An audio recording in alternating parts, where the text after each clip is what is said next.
Welcome back everybody to another hobby review by Hans, and today is going to be my first time on doing a real review of a paint company here. Now, unfortunately, I'm going to have two enemies I'm going to make out of this one, and I really don't care. First enemy that we're going to have here is actually the owners of this company here. So this is a Model Master paint jar. Now, Model Master, for those of you that might remember it, was everywhere. A huge color selection. I honestly loved this paint for airbrushing. The jars were a pain in the ass, but the paint really worked well. It was one of my go-tos, especially when I moved from New York to South Dakota. And this was one of the few brands available, but that's fine because I was used to it. I got great results out of it. It was everything I wanted from an airbrush paint. And then Rust-Oleum bought Testors, which was the company that made Model Master, and they killed the whole lineup. And you guys did a tremendous disservice to modelers, Rust-Oleum, and for that you get my #1 ranking. I hate you, Rust-Oleum. I stopped buying your paints. I recommend Krylon greatly because you guys haven't screwed me over. Which leads me to my real enemy here, MMP paints, Mission Models paints. Now, I don't hate Mission Models as per se. They're actually a company I've been a customer of theirs for quite a long time. I have an original Etchmate still that I use all the time. One of their photo etch benders. This thing's solid aluminum. This is their first generation style. I love this thing. Honestly, guys, if you made this again, I'd give you a positive review for a product because, like I said, I get a lot of time using this. I can't recommend this thing enough, but you don't make it, so I can't recommend it to people because where are you going to find one? You can't. Now, the real enemy here today is the MMP paints. Reason I went into these paints in the first place was because I couldn't get my Model Master paints. My local hobby shop started carrying the MMP paints in their place. Initially, it looked great. Good sized bottles of paint, huge color selection, which was focused on military models, which I do quite a lot of. I picked some up, and I've hated them ever since. First kit that I did with them was my Tamiya 1/48 scale M10 tank destroyer here. Painted everything up, used their faded OD. I was like, oh good, this stuff looks fantastic. It had a wonderful flat tone to it, sprayed really nice. I picked the thing up and then the paint started falling off because just touching it, paint comes off of your kits. If you look at the pictures or the close-ups here of this Panzer III, you're gonna notice, especially on the road wheels and a lot of the back areas, that you're gonna see the red oxide primer kind of really showing through heavily. That's because as I handle this kit, the paint comes off. It wears off just under touch. It's a very, very delicate paint. And this is a kit I built 2 years ago. Back to the M10 here. The other issue that I have is when I put decals on this thing, the paint came off. Putting decals on the kit made the paint come off in huge stripes. Now, which meant I had to basically overcoat this kit in a clear coat, like a thick, heavy clear coat, to be able to put decals on without ruining it. Most of the larger stuff is actually, I used Eduard stencils to get the stars on there because I just didn't want to ruin the thing. Doesn't mean you can't get good results. My Beaufort here, which is the Airfix 172nd kit. I love this kit, can't recommend it enough. Again, I had to put some heavy layers of clear coat on there to be able to put the decals on, and you really have to be very gentle in handling. Now, I was also going to do a nice experiment here to show you the paints, how they work with different paints comparisons. I'd painted up these spoons and stuff like that. I let it cure for like 6 weeks, and the first thing I found out when I tried to do the experiment was that my primer, Games Workshop primer, doesn't stick to this particular kind of plastic very well, so it came off in flakes on a couple of them, but I was able to replicate the results for the most part. Now, for instance, this is a Tamiya OD green, and this thing completely untouched no matter what I did to it. I tried lightly scraping it, rubbing it with my thumb. I put a decal on there, let the water sit, rub the the wet paint after like a few minutes with a Q-tip, completely untouched. So Tamiya paint, yes, nice and durable, works great. My Hitaka aluminum here, yes, when I scraped it, honestly, the primer failed, not the aluminum paint. The paint itself, again, putting the decal on didn't do anything to it. Rubbing it with my thumb, things like that, didn't touch it at all.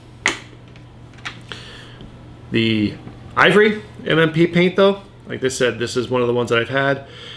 Mixed in the bottle here, proper ratio with their thinner as per their instructions on their website, which I followed to the letter.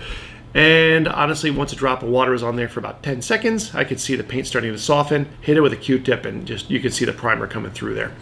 And all that's just from water and putting a decal on started to soften right away.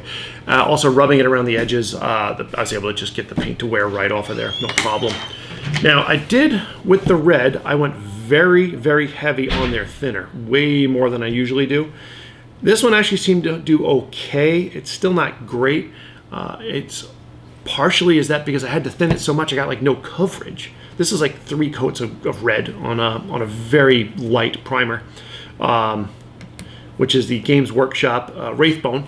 So, but it still comes off like an orange, so it's very, very thin red here because I had to thin it down so much to get it to stick, and I was able to get paint to transfer onto the Q-tip with just a little bit of water. It didn't really show too much on here, but a lot of that, like I said, is because I got like 3 coats on here just to get the coverage.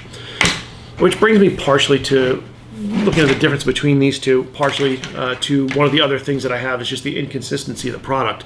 I bought like 10 different bottles of their paints. 3 or 4 of them were no good for one reason or another. I had a bottle of primer that was completely solid right out of the shop. They'd only had it in stock for like 3 weeks, so it was like a brand new bottle, and it was completely useless, like completely solidified in the bottle, brand new. I've had others that are just very chunky, and I was able to kind of use them more like brush paint them, but I wasn't really able to airbrush them unless I had a really wide nozzle on there. Even then, it was kind of iffy. They're thinner. They say that their thinner can be used with any paint. Do not use this thinner with any other paint. Pretty much everything else I've tried it in, it just made it into chunky messes that were no longer sprayable. Vallejo, Hataka, Games Workshop, Tamiya, pretty much everything I've tried, this thing just ruins it. It's unsprayable if you use this thinner on it. And I've tried multiple bottles of thinner. I've tried their poly additive. It didn't help at all. It just, honestly, it just added cost, but it didn't make the stuff more durable in the least to me. I've heard a lot of people say that the poly additive lasts for about 6 months before it hardens up in the bottle. So it's one of those. I mean, they have anybody that has extensive instructions on how to use their paint properly, even following it to the letter. I mean, I was very specific following their instructions off the website with their mix ratios between paint, thinner, and also the poly additive. Mixed it in a separate cup in decent sizes. That way I wasn't worried about, I didn't have like the ratios going way off, and just these problems just kept occurring with everything I've bought. And I just cannot recommend these paints. If you're a beginner modeler, no. Don't touch these at all. If you're like a higher level modeler and you can be very careful in how you're doing things, you're still going to hate these things, but you can at least get something out of it. I mean, if you're just handling a model during the build construction and the stuff just wears off by picking the thing up, how are you going to finish a model that you can't touch? That's the nature of model building. You're constantly going to be touching these things and picking them up and moving them and manipulating them. If you can't do that, you can't build a model. So again, even for more advanced modelers, no, don't buy this stuff. And that's where I'm going to leave this review, is basically saying, no, this is a do not buy. There's only one thing you should realistically do with these paints, and that's pretty obvious what it is. On that, I'm going to close this out, asking again, please like and subscribe to the videos if you enjoyed the content. I know I'm going to get some comments on this one way or another. Some of you are probably going to agree with me. Others are probably going to tell me that I am a complete dumbass and don't know what I'm doing, and that's okay. If you've had good luck with these, I'm very happy for you. I have not, and a lot of other people haven't as well, which is why I'm giving these my do not buy criteria here. If I do hit enough subscribers, I've decided at the 250 mark, I am going to start doing some smaller giveaways. If I hit 500 subscribers, we'll start doing real size giveaways on kits and things like that. But on that, I got another couple of projects in the way. On request, I'm going to do a build video. This has got nice little Star Blazers 3199, which is like the Space Battleship Yamato anime series. Cool little dual kit of some fighters here. I'll be doing my first build on this one in the near future. And on that one, I'm going to sign off, and I will see you next time.